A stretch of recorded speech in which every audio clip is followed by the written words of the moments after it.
90세인 내가 젊은 시절로 돌아간다면 무조건 이렇게 할 겁니다. 90이 넘은 지금 내가 60대로 돌아간다면 모든 것을 달리 살았을 텐데. 햇살이 비치는 요양원 창가에 앉아 계신 김준호 할아버지의 목소리는 작지만 단호했습니다. 그 한마디에 젊은 의사 이태주는 펜을 내려놓았습니다. 할아버지, 그때로 돌아간다면 무엇을 바꾸고 싶으신가요? 김준호 할아버지는 침대 옆 서랍에서 낡은 수첩을 꺼내셨습니다. 첫 페이지에는 정갈한 글씨체로 이렇게 적혀 있었습니다. 60대의 나에게 전하는 7가지 교훈. 여러분, 오늘 여러분과 나누고 싶은 이야기는 특별합니다. 전국 주요 노인의료센터에서 진행된 연구에서 80세 이상 어르신 130여 명을 심층 인터뷰했습니다. 놀랍게도 85%의 어르신들이 이렇게 말씀하셨습니다. 60대로 돌아간다면 지금과는 완전히 다른 선택을 했을 것입니다. 왜 하필 60대일까요? 인생의 어느 시점도 아닌 왜 그들은 하필 이 시기를 언급했을까요? 수십 년의 삶을 뒤로하고 바라본 인생에서 이 어르신들이 공통적으로 발견한 7가지 통찰이 있습니다. 특히 곧 소개해드릴 4번째 깨달음은 여러분의 생각을 완전히 뒤바꿀 것입니다. 이것만 제대로 이해해도 여러분의 미래가 완전히 달라질 수 있습니다. 이 영상을 끝까지 시청하신다면 여러분의 60대, 70대, 그리고 그 이후의 삶이 지금 상상하는 것과는 전혀 다른 모습이 될 것입니다. 지금 바로 구독과 좋아요 버튼을 눌러주시고 소중한 분들에게 이 영상을 공유해 주세요. 누군가의 남은 인생을 바꿀 수 있는 소중한 선물이 될 것입니다. 이제 90세 어르신들이 60대로 돌아간다면 무조건 바꿀 7가지에 대해 알아보겠습니다. 첫 번째, 건강에 집착하지 마라. 건강을 지키기 위해 인생을 희생했다. 82세 강병철 할아버지는 젊은 시절부터 건강관리에 남다른 열정을 보였습니다. 전직 체육교사였던 그는 60대 은퇴 이후에도 매일 새벽 5시에 일어나 2시간 운동, 철저한 식단 관리, 정기적인 건강검진까지 완벽하게 지켰습니다. 제 동료들은 저를 건강 마니아라고 불렀어요. 60대에는 매일 만보 걷기, 단백질 중심 식단, 8시간 수면, 이런 것들을 종교처럼 지켰죠. 친구들과의 술자리도 거절하고 가족 모임에서도 건강에 해로운 음식은 입에 대지 않았어요. 그의 눈빛이 흐려졌습니다. 그런데 어느 날 아내가 케이크를 들고 왔어요. 여보, 결혼 40주년인데 오늘 하루만 같이 즐겁게 먹자고 했죠. 하지만 저는 설탕은 독이야 라며 거절했어요. 강병철 할아버지의 목소리가 떨리기 시작했습니다. 6개월 후 아내가 갑자기 뇌출혈로 쓰러졌어요. 의사는 누구도 예측할 수 없는 일이라고 했지만 저는 그날 아내와 함께 케이크를 먹지 않은 것을 평생 후회하고 있어요. 그는 아내의 사진을 꺼내 보이며 말했습니다. 건강은 행복한 삶을 위한 수단이어야 했는데 저는 그것을 목적으로 착각했어요. 그 결과 소중한 순간들을 놓쳤죠. 서울대 노년의학연구팀이 발표한 충격적인 연구 결과에 따르면 건강에 과도하게 집착한 노인들의 삶의 만족도는 오히려 28% 낮았습니다. 더 놀라운 것은 적당히 건강을 챙기면서 삶의 즐거움을 놓치지 않은 노인들이 오히려 더 오래 살았다는 점입니다. 노년 심리학자 박지연 교수는 이렇게 설명합니다. 건강 염려증은 오히려 스트레스를 유발해 면역 기능을 저하시킵니다. 건강한 삶은 신체적 건강뿐만 아니라 정신적, 사회적 건강의 균형에서 옵니다. 어떻게 이 균형을 찾을 수 있을까요?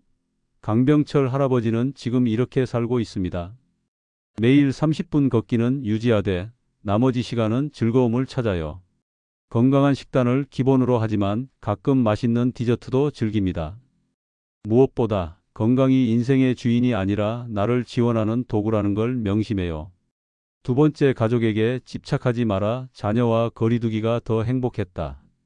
85세 박명자 할머니의 이야기는 더 충격적입니다. 세 자녀를 키운 그녀는 60대까지 자녀들의 삶에 깊이 관여했습니다. 저는 완벽한 어머니였어요.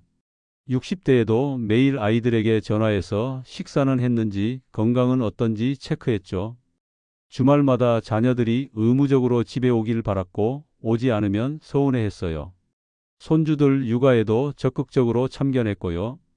그녀의 표정이 어두워졌습니다. 그러던 어느 날 둘째가 저에게 솔직하게 말했어요. 엄마, 우리도 이제 어른이에요. 조금 거리를 두면 어떨까요? 그때 너무 상처받았어요. 박명자 할머니는 이 상처를 계기로 심리 상담을 받기 시작했습니다. 그리고 놀라운 변화가 찾아왔습니다. 상담사가 독립적인 삶을 시작해 보라고 권했어요. 처음엔 두려웠지만 70세에 저는 혼자 제주도 여행을 떠났어요. 그리고 문화센터에서 도자기 수업을 듣기 시작했죠. 그녀는 미소를 지으며 자랑스럽게 말했습니다. 지금은 일주일에 한 번만 자녀들과 통화해요. 그들도 저도 더 편안해졌어요. 아이러니하게도 제가 거리를 두니 아이들이 오히려 더 자주 찾아오더라고요. 이젠 의무감 없이 진정한 애정으로 만나는 것 같아요. 하버드 대학의 가족관계 연구팀은 10년간의 추적 조사를 통해 자녀와 적절한 심리적 거리를 유지한 노인들이 삶의 만족도가 42% 높고 우울증 발병률이 38% 낮다는 결과를 발표했습니다. 가족심리 전문가 김현우 박사는 이렇게 설명합니다. 부모와 자녀 관계는 나이가 들면서 진화해야 합니다. 과보호나 지나친 관여는 오히려 관계를 약화시키고 부모의 자아실현 기회를 빼앗습니다. 박명자 할머니는 이제 85세가 되었지만 지역 도자기 동호회에서 가장 활발한 회원입니다. 그녀의 작품은 지역 전시회에 출품되기도 했습니다. 내 인생의 주인공은 엄마나 할머니가 아닌 박명자입니다. 자녀에게 집착하지 않으니 오히려 더 건강한 관계가 됐어요. 60대였던 제게 이 지혜가 있었더라면 세 번째 안정보다 모험을 선택하라. 안전한 선택이 인생을 망쳤다. 79세 이정호 어르신은 대기업에서 36년간 근무하고 퇴직한 후 가장 안전한 선택만 했습니다. 퇴직금 6억을 받았을 때 주변에서는 다양한 제안이 들어왔어요. 지인은 새로운 사업을 제안했고 아내는 세계 여행을 가자고 했죠. 하지만 저는 가장 안전한 선택을 했어요. 모든 돈을 은행 예금과 국채에 넣었죠. 그의 얼굴에 후회의 그림자가 드리웠습니다. 그리고 매일 같은 동네를 산책하고 같은 사람들을 만나고 텔레비전을 보며 시간을 보냈어요. 안정적인 노후라고 생각했죠. 그러던 중 이정호 어르신은 대학 동창 김철수를 우연히 만났습니다. 같은 회사에서 비슷한 퇴직금을 받은 김철수는 전혀 다른 선택을 했습니다. 철수는 퇴직금의 절반으로 캠핑카를 사서 2년 동안 전국을 여행했어요. 남은 돈으로는 평생 배우고 싶었던 사진을 공부했죠. 리스크가 컸지만 그는 도전했어요. 이정호 어르신의 목소리가 떨렸습니다. 10년이 지난 지금 철수는 여행 사진 작가로 제2의 인생을 살고 있어요. 사람들에게 영감을 주는 강연도 하고 사진집도 냈죠. 반면 나는 안전하게 지켜놓은 통장 잔고만 바라보며 살고 있어요. 핀란드 노년학 연구소가 진행한 20년 추적 연구에 따르면 은퇴 후 새로운 도전을 한 노인들은 그렇지 않은 노인들보다 인지 기능이 23% 높게 유지되었으며 우울증 발병률도 현저히 낮았습니다. 노년기 심리학자 정민호 박사는 인간의 뇌는 새로운 자극과 도전을 통해 활성화됩니다. 안정만 추구하면 뇌는 퇴화하기 시작합니다. 라고 설명합니다. 이정호 어르신은 79세에 뒤늦게 변화를 결심했습니다. 지금이라도 늦지 않았다고 생각해요. 지난달부터 태블릿을 사서 영상 편집을 배우기 시작했어요. 내년에는 조카와 함께 일본 여행도 계획 중이에요. 그는 진지한 표정으로 덧붙였습니다. 60대에게 전하고 싶은 말은 이것뿐입니다. 안전지대에서 벗어나세요. 실패해도 괜찮습니다. 그것이 인생입니다. 네 번째, 근육보다 유연성을 키워라. 요가가 웨이트보다 중요했다. 68세 오재원 할아버지는 운동 마니아였습니다. 특히 은퇴 후에는 매일 2시간씩 헬스장에서 웨이트 트레이닝에 매진했습니다. 68세 건강검진에서 의사가 놀랐어요. 재원 씨 근육량이 40대 수준입니다. 정말 자랑스러웠죠. SNS에 운동 사진을 올리면 근육 할아버지라는 별명으로 인기였어요. 오재원 할아버지는 근육 운동에만 집중했고 유연성 운동은 노인들이나 하는 것이라며 무시했습니다. 그는 벤치프레스 100kg를 들 수 있었지만 발끝에 손이 닿지 않을 정도로 뻣뻣했습니다. 어느 날 아침 신발끈을 묶으려고 몸을 숙이는 순간 뚝하는 소리와 함께 극심한 통증이 왔어요. 움직일 수 없을 정도였죠. MRI 결과는 충격적이었습니다. 심각한 디스크 탈출과 척추 협착증이었습니다. 더 심각한 것은 의사의 진단이었습니다. 의사가 말했어요. 균형 잡힌 운동을 하지 않으셨군요. 근육은 강하지만 관절과 인대는 매우 약해져 있습니다. 이런 불균형이 부상의 원인입니다. 수술 후 6개월의 재활 과정은 오재원 할아버지의 관점을 완전히 바꿔놓았습니다. 물리치료사의 권유로 요가와 필라테스를 시작했고 점차 몸의 균형을 찾아갔습니다. 근육만 키우던 제가 이제는 요가 매트 위에서 전사 자세와 나무 자세를 합니다. 웃기지 않나요? 하지만 이제 통증 없이 살 수 있어요.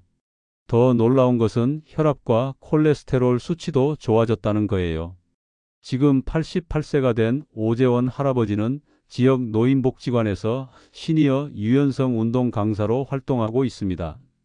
일본 도쿄대학 스포츠의학과의 연구에 따르면 65세 이상 노인들에게는 근력 운동보다 유연성과 균형 감각을 키우는 운동이 낙상 위험을 62% 감소시키고 일상생활 기능을 37% 향상시키는 것으로 나타났습니다. 지금 60대인 분들에게 말씀드리고 싶어요. 젊음을 유지하는 비결은 근육의 크기가 아니라 움직임의 자유예요. 강한 것보다 유연한 것이 오래 갑니다. 5번째 자녀에게 유산을 남기지 마라. 증여는 관계를 망쳤다. 78세 한미영 할머니는 교사로 일하며 모은 재산과 남편의 퇴직금을 자녀들에게 조기 증여했습니다. 60대 초반 그녀는 세 자녀에게 각각 아파트 구입 자금과 사업 자금으로 총 7억 원을 나눠 주었습니다. 자녀들이 젊을 때 도움이 필요하다고 생각했어요. 상속세도 줄이고 자녀들이 일찍 안정될 수 있게 하는 게 좋은 부모라고 믿었죠. 남편과 저는 우리는 국민연금으로 충분해라고 생각했고요. 그러나 몇 년이 지나자 예상치 못한 변화가 찾아왔습니다. 한미영 할머니의 표정이 어두워졌습니다. 돈을 준 후 자녀들과의 관계가 미묘하게 변했어요. 제가 조언을 하면 엄마는 이제 우리 재정에 간섭할 권리가 없잖아라는 태도였죠. 명절에 찾아오는 것도 점점 형식적이 되었고 더 큰 문제는 70대 중반의 한미영 할머니가 심장 수술을 받게 되었을 때 발생했습니다. 병원비와 간병인 비용이 예상보다 많이 들었고 자녀들에게 도움을 청했지만 반응은 차가웠습니다. 큰 아들이 말했어요. 엄마, 우리도 각자 빚 갚고 살기 바빠요. 엄마가 다 주신 거 아니었나요? 그 말에 가슴이 찢어지는 것 같았어요. 서울대 가족사회학과 연구팀의 조사에 따르면 자녀에게 미리 재산을 증여한 부모의 72%가 관계 악화를 경험했다고 합니다. 특히 부모가 경제적으로 다시 어려워졌을 때 자녀들의 지원 의지는 오히려 더 낮아지는 경향이 있었습니다.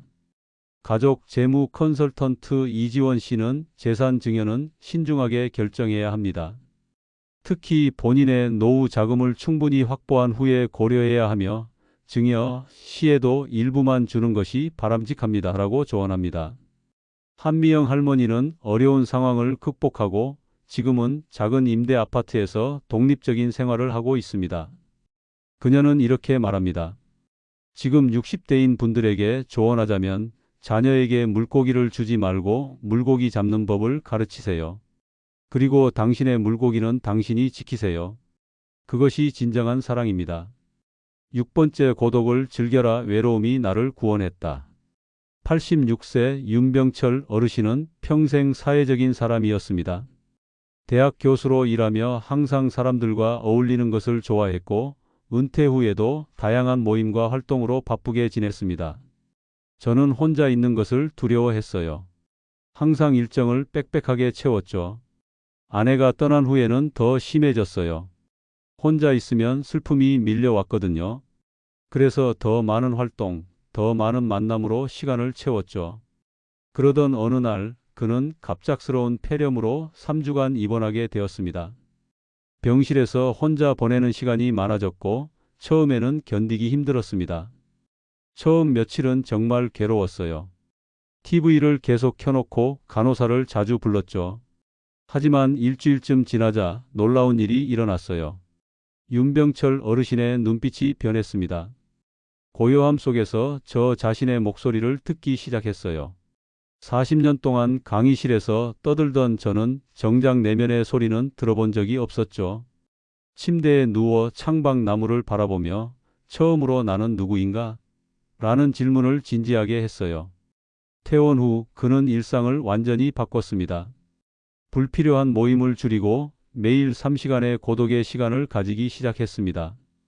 아침에 일어나 차 한 잔과 함께 명상하기, 공원을 혼자 걷기, 일기 쓰기 등을 통해 자신과 대화하는 시간을 가졌습니다. 그때 비로소 나 자신을 만났어요. 60년 동안 다른 사람들의 기대에 맞춰 살았던 가면을 벗어던지고 진짜 내가 원하는 것을 발견했죠. 놀랍게도 고독을 받아들인 후 그의 인간관계는 오히려 더 깊어졌습니다. 이제는 모임에 가면 보여주기 위해 말하는 것이 아니라 진짜 나누고 싶은 이야기를 합니다. 친구들은 제가 더 편안하고 진실해졌다고 말해요. 프랑스 파리 대학의 연구에 따르면 의도적인 고독의 시간을 갖는 노인들은 그렇지 않은 노인들보다 자아 정체성이 뚜렷하고 정신적 회복력이 41% 높았다고 합니다. 또한 이들은 타인과의 관계에서도 더 건강한 경계를 설정하고 유지했습니다. 심리학자 정세영 박사는 고독은 자기 발견의 시간입니다. 우리 사회는 혼자 있는 것을 부정적으로 보지만 실제로는 정신 건강의 필수적인 요소입니다. 라고 설명합니다. 윤병철 어르신은 지금 자신의 경험을 바탕으로 책을 쓰고 있습니다. 제목은 고독의 선물입니다. 고독은 적이 아니라 스승입니다. 60대에 알았더라면 저는 훨씬 더 풍요로운 노년을 보냈을 거예요. 여러분, 고독을 두려워하지 마세요. 그것을 받아들이고 배우세요. 당신의 진정한 자아를 만나는 가장 확실한 방법입니다.